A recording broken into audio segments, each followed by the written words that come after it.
Hello, good morning, good noon, good afternoon, and good evening everyone. Welcome back to my channel. And today, meron tayong i-unbox at itatry na din na product dito. Yes, magta-try din. Siguro, little bit lang kasi isisipin ko yung video ng ating pag-try talaga ng product na to, okay? Or yung testing natin. So, ngayon, focus mo tayo sa unboxing natin.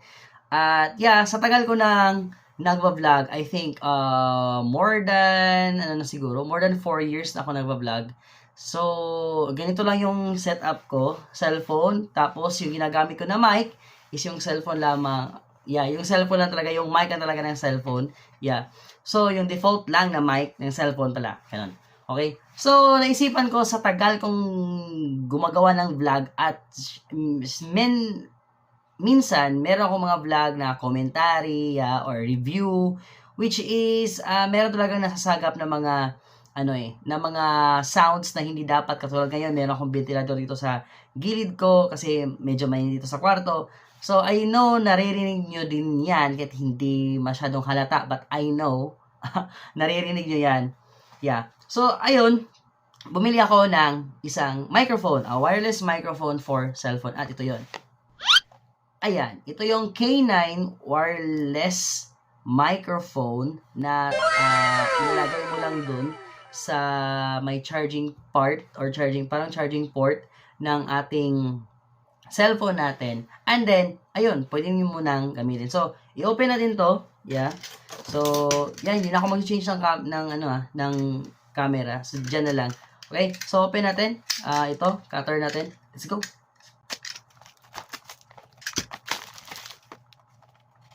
Okay, ayun, open na yung plastic, wala na. So, yun lang naman. Okay, so, madali lang naman kasi i-slide mo lang dyan. Ayan. Ano. So, this is the first time na i-open ko to. So, wala talaga akong alam about the product. But, before I buy this product, talaga nag-watch ako ng mga reviews niya. And also, not just the reviews na nasa YouTube, but also reviews kung saan ko siya bibilhin. Kung talagang effective siya or hindi. So, sa loob ng ating K9 na wireless microphone, I know I don't know if this is original or not, but yeah, it's okay na rin kasi at least meron akong gagamitin. Hindi naman ako na-vlog na lumalabas talaga na naglalakad. So, yeah, I think it's okay. So, ito yon. Meron tayong pinakauna talaga, yung pinaka-main natin is the microphone itself. Ayan, ito yung mukha ng microphone natin. Ayan, oh. Yan. Uy, thank you, na meron na pala akong autofocus ngayon. Ayan, oh. Yan, ang liit. Ang liit. Tapos, meron tayo yung parang connection niya. Parang, I don't know if it's a Bluetooth connection or what. But, yeah, it is on a Type-C na connection na tayo, men. Kasi, nag-iba na tayo ng phone dito ngayon. Yeah. Nag-improve. Okay, ayan. So, ito yung dalawa. Isa sa dalawang pinaka-importanting part. So, dapat pair sila. And then, meron tayo ditong parang box. Kunin natin. Ayun, ito yung box. Which is sa loob ng box, nandito yung, paano ito i-open? Dito pala. Nandito yung parang wire natin for the charger. Yes, merong charger. Wire lang. So, the charger is also a Type-C. Tapos, din mo lang ng adapter. So, marami na akong adapter dito. Pwede ko siyang gamitin. So, ang i-charge natin is ang mic. Yes, ang mic yung i-charge natin. So, from a Type-C to a adapter na meron kayo dyan, pwede nyo gamitin kahit ano. Yeah, kasi wala namang sinabi dito kung ilang volts to. Meron ba? Tingnan natin sa likod, okay? Yep, none. At sa alam ko rin is meron din itong voice cancellation or not voice but noise cancellation na yung mga nasasagap niya na hindi doon sa microphone natin is hindi siya nasasali. Okay? So maganda. Okay, so ayan, ganito. Tapos i-connect natin to sa ating phone natin. Let's see. I don't know if it's charge din ba? Hindi. I think dapat din siyang i-charge. I don't know.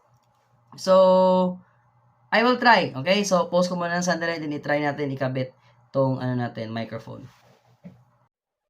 And, ayun na, nakabit natin. Okay, so meron pa mga technical difficulties ng konti kasi meron pala siyang power button dito sa likod. Akala ko automatic siya kapag sinaksak mo yung parang unit doon na receiver niya. is automatic na siya na mag-on lahat at magkaka-connect ka. Okay? Pero ang problema nung trinay ko, na hindi ko sinali dito, nabigla ako na wala akong boses kasi pala dapat na-on to kasi ito, meron siyang power button sa likod. Ayan. Kita nyo? And then, sa front part naman niya, dapat ayan, naka-green dapat yan. Tapos, tiningnan ko itong connector niya or parang receiver niya pala connector. Receiver niya, wala siyang umiilaw, hindi siya umiilaw, walang ilaw, pero ayun, as long as naka-green na to, it's good na nakakabit na yung yung microphone natin sa connector. So ngayon, ito na yung ginagamit ko. At yeah,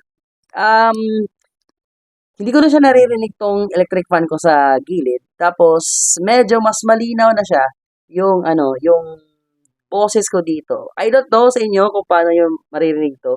Kasi nasa loob ako ng kwarto ko dito sa caveman ko.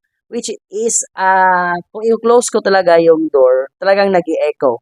Siguro, balikan niyo yung first part ng video. Talaga makikita niyo yung difference ng sound niya. At meron na nakita din ng mga vloggers na nag-review din nito na,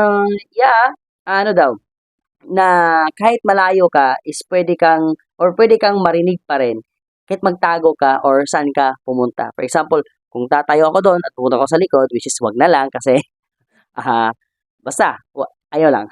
Okay? So, ayun, kahit nasa medyo malayo ka, pero I think, kaya niya mga, siguro, ilang metro. Hindi naman siguro masyadong malayo, di ba?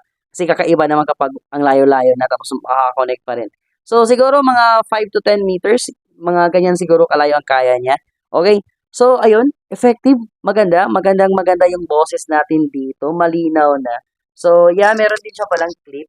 Ayan, so i-clip lang natin siya kung saan natin siya ilalagay. For example, dito sa damit natin. Teka. Ayun. Ayan. Pangit na kasi kapag hinahawakan mo siya ng hinahawakan, di ba? So, ayun. Kung much better siguro kung mas malapit siya. So, kung meron kayong mas malapit, for example, ito yung jacket ko. Ayan. Para mas marinig pa tayo ng mas klaro. Okay? Ayun. So, yeah. Before pala tayo magtapos dyan, meron din pala dito sa loob pa. Ayun pala. Meron dito pala yung papel. Nandito pala yung instruction, kita mo. Ginamit ko, hindi ko na tinignan yung instruction. Meron dito, yan o. Meron diyang instruction, user manual. It's on English and also in Chinese. Yeah, because this is made from China. But yeah, it's very easy to understand, very easy to use. Talagang salpak lang, tapos ayun, okay na. Nagagamit ko na siya. And yeah, need mo na talaga i-charge. So before ka mag-vlog or before mo siya gamitin, much better na i-charge mo na siya muna, I think just give it 30 minutes siguro, hindi naman lalagpas ng ilang hours or minutes yung vlog mo. So, it's much better na i-charge mo siya para sure naman na talagang tuloy-tuloy yung paggamit mo. So, ayun. As long as naka-green yan, goods yan. Okay? So, dito sa likod pala, meron din nakikita dito na parang mga information about this wireless microphone. Which, ayun na nga, dito pala nakalagay dito, it's plug and play.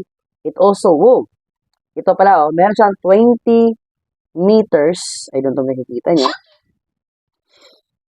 Meron itong 20 meters na accessible reception. So, until 20 meters yung kaya niya. And then, we also have the precise radio. Hindi siguro yung radio frequency kung paano na-detect ng ating receiver.